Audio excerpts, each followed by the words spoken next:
পৃথিবীর সবাইকে বুঝিয়ে নেবে, কিন্তু মাকে কোনোদিন কেউ বোঝাতে পারবে না।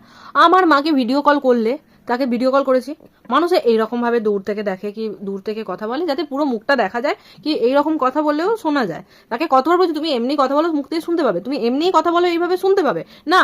সে মুখটা হ্যালো বল শুনতে পাচ্ছিস, আবার একবার দেখবে হ্যালো রে তুই কি করছিস, আবার একবার দেখবে এই তুই ভালো আছিস তো রে, সে চোখটাকে মুখের মধ্যে ঢুকিয়ে নেবে, যাচ্ছে তাই একটা ব্যাপার, সে কেমন একটা দেখতে লাগবে, কান চোখ মুখ নাক চুল সব একবার করে দেখে নেবে, কিন্তু মুখ পুরো থোবড়া দেখতে পাবে না। সে এইরকম ভাবে হ্যালো বল রে বল, আবার একবার দেখবে কি করছিস রে কি করছিস, আবার একবার দেখবে কি রে রান্না হয়ে গেল, আবার একবার দেখবে হ্যাঁ হ্যাঁ শুনতে পাচ্ছি বল তুই ভালো আছিস তো, মানে যাচ্ছে তাই একটা ব্যাপার। আর আমি বুঝিয়ে বুঝিয়ে বুঝিয়ে বুঝিয়ে পাগলা হয়ে যাই যে দূর থেকে কথা বলো, দূর থেকে পুরো মুখের চোখ একবার, নাক একবার, চুল একবার, কান একবার দেখে নেবো, কিন্তু পুরো থোবড়াটা আমি আর দেখতে পাবো না।